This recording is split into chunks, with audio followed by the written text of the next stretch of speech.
Hi, I'm Trish. I'm an Australian and I live in the UK. This is my copy of Anne of the Island that I think, if my memory is correct, I purchased for myself.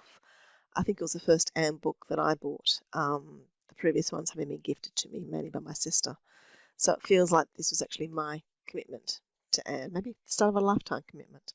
I'm actually going to read from the computer today, however, because this book, as you can see, the font is a little bit tiny and it makes it harder to read. Or maybe I've gotten older. No, that can't be it.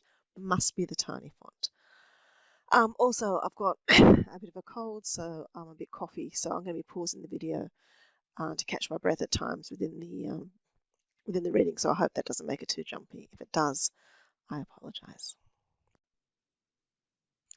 Anne of the Island, Chapter 5, Letters from Home. For the next 3 weeks, Anne and Priscilla continued to feel as strangers in a strange land.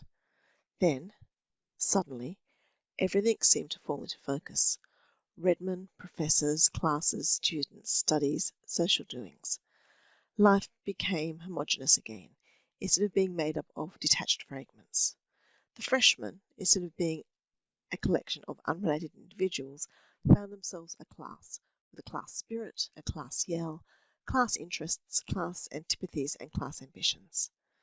They won the day in the annual arts rush against the sophomores, and thereby gained the respect of all the classes, and an enormous confidence-giving opinion of themselves. For 3 years the sophomores had won in the rush. That the victory this year perched upon the freshmen's banner was attributed to the strategic generalship of Gilbert Blythe, who marshalled the campaign and originated certain new tactics which demoralised the Sophs and swept the freshmen to triumph. As a reward of merit, he was elected president of the freshman class, a position of honour and responsibility, from a fresh point of view, at least, coveted by many. He was also invited to join the Lambs, Redmondese for Lambetheta, a compliment rarely paid to a freshman. As a preparatory initiation ordeal, he had to parade the principal business streets of Kingsport for a whole day, wearing a sunbonnet and a voluminous kitchen apron of gaudy flowered calico. This he did cheerfully, doffing his sunbonnet with courtly grace when he met ladies of his acquaintance. Charlie Sloane, who had not been asked to join the Lambs, told Anne he did not see how Blythe could do it, and he, for his part, could never humiliate himself so. "Fancy Charlie Sloane in a calico apron and a sunbonnet," giggled Priscilla. He'd look exactly like his old grandmother Sloane. Gilbert, now, looked as much a man in them as he does in his own proper habiliments. Anne and Priscilla found themselves in the thick of social life of Redmond. That this came about so speedily was due in great measure to Philippa Gordon. Philippa was the daughter of a rich and well-known man, and belonged to an old and exclusive Blue-nosed family. This, combined with her beauty and charm, a charm acknowledged by all who met her, promptly opened the gates of all cliques, clubs, and classes in Redmond to her, and where she went, Anne and Priscilla went too. Phil adored Anne, and Priscilla, especially Anne. She was a loyal little soul, crystal free from any form of snobbishness. "Love me, love my friends," seemed to be her unconscious motto. Without effort she took them with her into her ever-widening circle of acquaintanceship, and the two Avonlea girls found their social pathway at Redmond made very easy and pleasant for them, to the envy and wonderment of the other freshettes who, lacking Philippa's sponsorship, were doomed to remain rather on the fringe of things during their first year of college. To Anne and Priscilla, with their more serious views of life, Phil remained the amusing, lovable baby she had seemed on their first meeting. Yet, as she said herself, she had heaps of brains. When or where she found time to study was a mystery, for she seemed always in demand for some kind of fun, and her home evenings were crowded with callers. She had all the beaux that her heart could desire, for 9/10 of the freshmen and a big fraction of all the other classes were rivals for her smiles. She was naively delighted over this, and gleefully recounted each new conquest to Anne and Priscilla, with comments that might have made the unlucky lovers' ears burn fiercely. "Alec and Alonzo don't seem to have any serious rival yet," remarked Anne teasingly. "Not one," agreed Philippa. I write them both every week and tell them all about my young men here. I'm sure it must amuse them. But, of course, the only one I like best I can't get. Gilbert Blythe won't take any notice of me except to look at me as if I were a nice little kitten he'd like to pat. Too well I know the reason. I owe you a grudge, Queen Anne. I really ought to hate you, and instead I love you madly, and I'm miserable if I don't see you every day. You're different from any girl I ever knew before. When you look at me in a certain way, I feel what an insignificant, frivolous little beast I am, and I long to be better and wiser and stronger. And then I make good resolutions, but the first nice-looking man who comes my way knocks them all out of my head. Isn't college life magnificent? It's so funny to think I hated it that first day, but if I hadn't, I might never really got acquainted with you. And please tell me over again that you like me a little bit. I yearn to hear it. I like you a big bit, and I think you're a dear, sweet, adorable, velvety, clawless little kitten, laughed Anne. But I don't see where you ever get time to learn your lessons. Phil must have had time for her, for she held her own in every class of her year. Even the grumpy old professor of mathematics, who detested co-eds and had bitterly opposed their admission to Redmond, couldn't floor her. She led the freshettes everywhere, except in English, where Anne Shirley left her far behind. Anne herself found the studies of her freshman year very easy, thanks in great part to the steady work she and Gilbert had put in during the past 2 years in Avonlea. This left her with more time for a social life, which she thoroughly enjoyed. But never for a moment did she forget Avonlea and the friends there. To her, the happiest moments in each week were those in which letters came from home. It was not until she got her first letters that she began to think she could ever like Kingsport or feel at home there. Before they came, Avonlea had seemed thousands of miles away. Those letters brought it near and linked the old life to the new so closely that they began to seem one and the same, instead of two hopelessly segregated existences. The first batch contained 6 letters from Jane Andrews, Ruby Gillis, Diana Barry, Marilla, Mrs. Lynde, and Davy. Jane's was a copperplate production, with every T nicely crossed and every I precisely dotted, and not an interesting sentence in it. She never mentioned the school concerning which Anne was avid to hear. She never answered one of the questions Anne had asked in her letter, but she told Anne how many yards of lace she had recently crocheted, and the kind of weather they were having in Avonlea, and how she intended to have her new dress made, and the way she felt when her head ached. Ruby Gillis wrote a gushing epistle deploring Anne's absence, assuring her she was horribly missed in everything, and asking her what the Redmond fellows were really like, and filling the rest with accounts of her own harrowing experiences with her numerous admirers. It was a silly, harmless letter, and Anne would have laughed over it, had it not for the postscript. Gilbert seems to be enjoying Redmond, judging from his letters, wrote Ruby.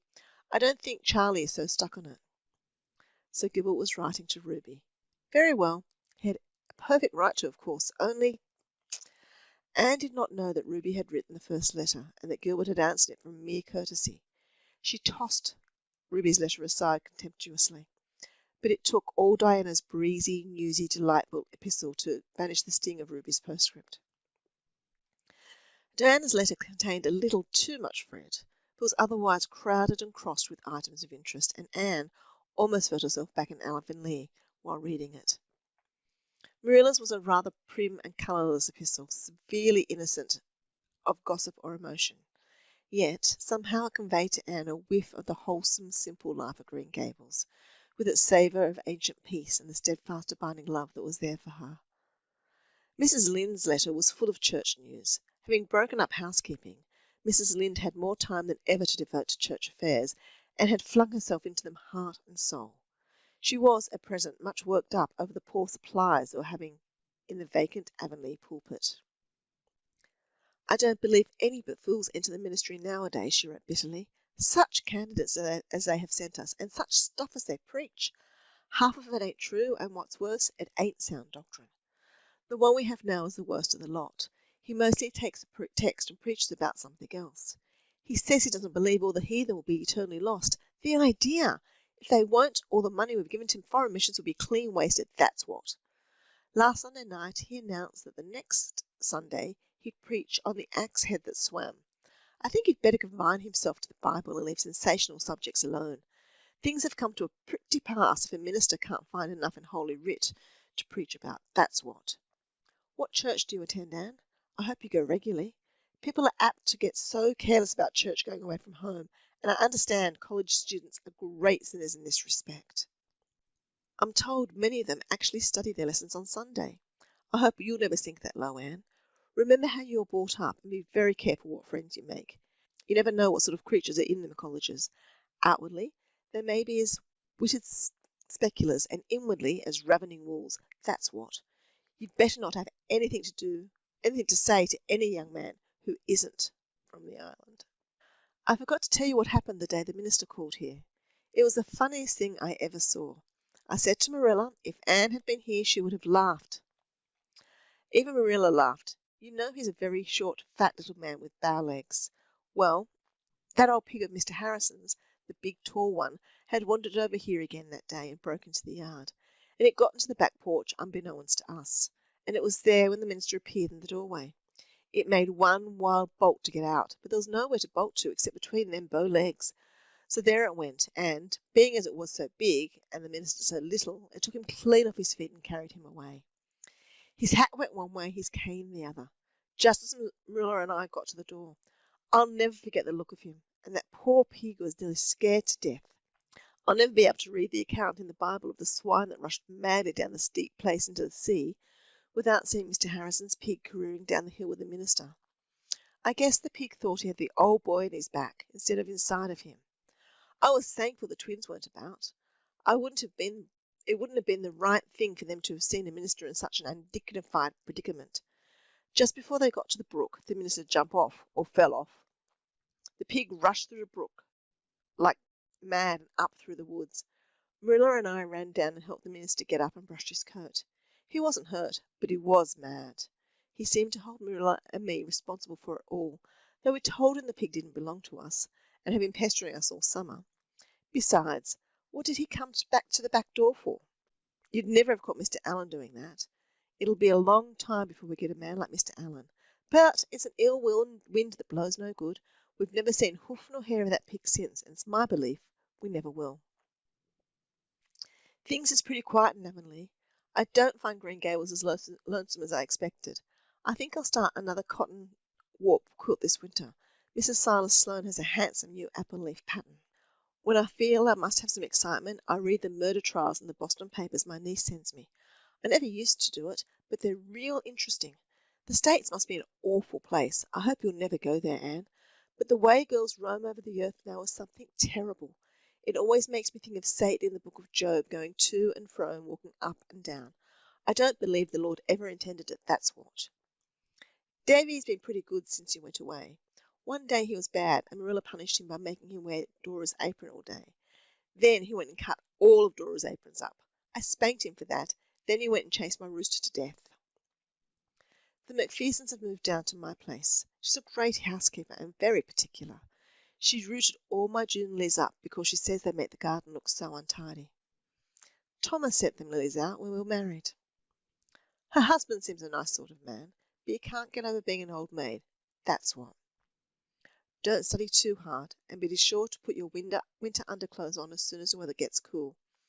Marilla worries a lot about you, but I tell her you've got a lot more sense than I ever thought you would have had at one time, and that you'll be all right.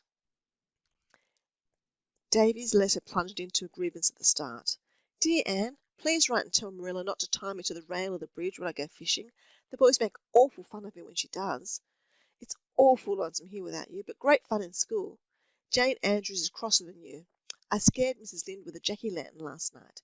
She was awful mad, and she was mad because I chased her old rooster around the yard till he fell down dead. I didn't mean to make him fall down dead. What made him die, Anne? I want to know. Mrs. Lynde threw him into the pig pen. She might have sold him to Mr. Blair. Mr. Blair is giving 50 cents apiece for good dead roosters now.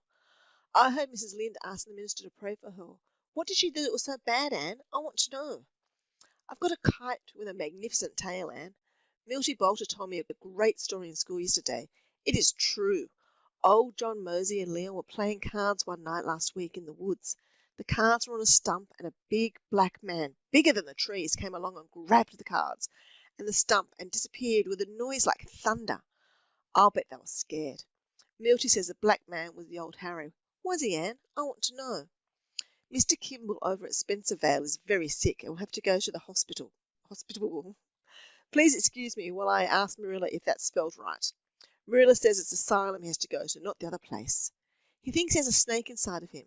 What's it like to have a snake inside of you, Anne? I want to know. Mrs. Lawrence Bell is sick too. Mrs. Lenz says that all that's the matter with her is that she thinks too much about her insides. I wonder, said Anne, as she folded up her letters, what Mrs. Lynde would make of Philippa.